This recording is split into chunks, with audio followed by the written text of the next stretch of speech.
Hello दोस्तों, welcome है आपका।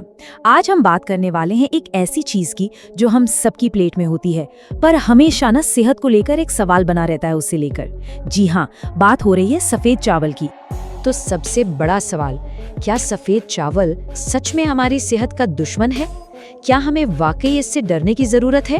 अच्छा, ये सलाह तो आपने पक्का सुनी होगी कि भाई वजन कम करना है या कोलेस्ट्रॉल कंट्रोल में लाना है तो सबसे पहले चावल खाना बंद कर दो, है ना? और सच कहें तो वजहें भी एकदम सही लगती हैं।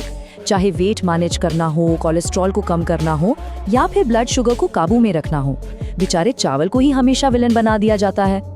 लेकिन क्या हो अगर मैं आपसे कहूँ कि प्रॉब्लम चावल में है ही नहीं? क्या हो अगर असली विलन कोई और हो? तो आज हम जो समझ रहे हैं ना, वो हमें एक बिल्कुल अलग एंगल दिखाता है। वो ये कहता है कि भाई गलती चावल की नहीं है, गलती है हमारे उसे खाने के तरीके की। ठीक है, तो इसे ऐसे समझिए, ये स्लाइड पूरी गेम बदल देती है। जिसे हम विलेन समझ रहे हैं यानी सफेद चावल, वो असल में प्रॉब्लम है ही नहीं। असली गुनहगार हैं हम उसे खाते कैसे हैं। सवाल ये नहीं है कि आप चावल खा रहे हैं, सवाल ये है कि चावल के साथ क्या खा रहे हैं। तो अब सवाल आता है कि आखिर सफेद चावल बॉडी पर ऐसा असर करता ही क्यों है। चलिए इसके पीछे की सिंपल सी साइंस को समझते हैं। यहाँ पर ना एक टर्म समझना बहुत जरूरी है, ग्लाइसेमिक लोड। अब ये सुनने में थोड़ा टेक्निकल लगता है, पर इसका मतलब बहुत सिंपल है। कोई भी खाना आपके खून में कितनी तेजी से शुगर छोड़ता है, बस।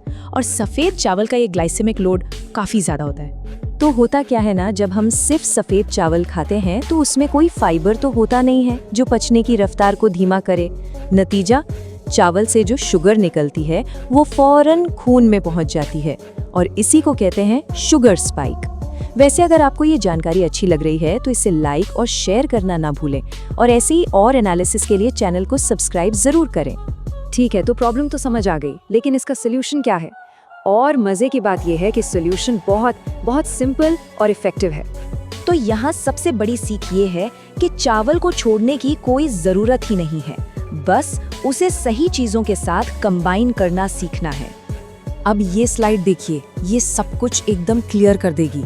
लेफ्ट साइड में है एक आम थाली जिसमें करीब 80% चावल और बस 20% सब्जी होती है। लेकिन राइट साइड में देखिए, यहाँ खेल ही बदल गया है। सिर्फ 30% चावल और पूरे 70% सब्जियां। फर्क एकदम साफ है, राइट? इसे समझने का सबसे आसान तरीका है ये सोचना कि सब्जियों में जो फाइबर होता है ना, वो शुगर के लिए एक ब्रेक पेडल की तरह काम करता है। वो चावल से आने वाली शुगर को खून में धीरे धीरे रिलीज होने देता है, एकदम से नहीं। तो चलो अब इस सारी नॉलेज को प्रैक्टिस में लाते हैं, क्योंकि असली मजा तो तभी है जब हम इसे अपनी लाइफ में यूज करें। बस ये एक सिंपल सा रूल याद रखना है, आपकी प्लेट में चावल की क्वांटिटी कम होनी चाहिए और सब्जियों की क्वांटिटी बहुत बहुत ज्यादा। तो अगली बार जब आप अपनी प्लेट लगाएं ना, तो इस ब्लूप्रिंट को फॉलो करें।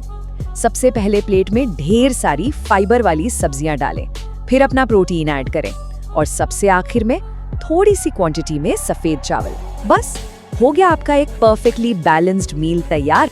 तो आखिर में ये हमें एक बहुत बड़े सवाल पर लाके खड़ा करता है, क्या किसी चीज को पूरी तरह छोड़ देना बेहतर है या फिर उसे बैलेंस करना सीखना?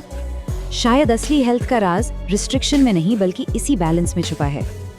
थैंक्स फॉर वॉचिंग, मिलते हैं आपसे अगली वीडियो में।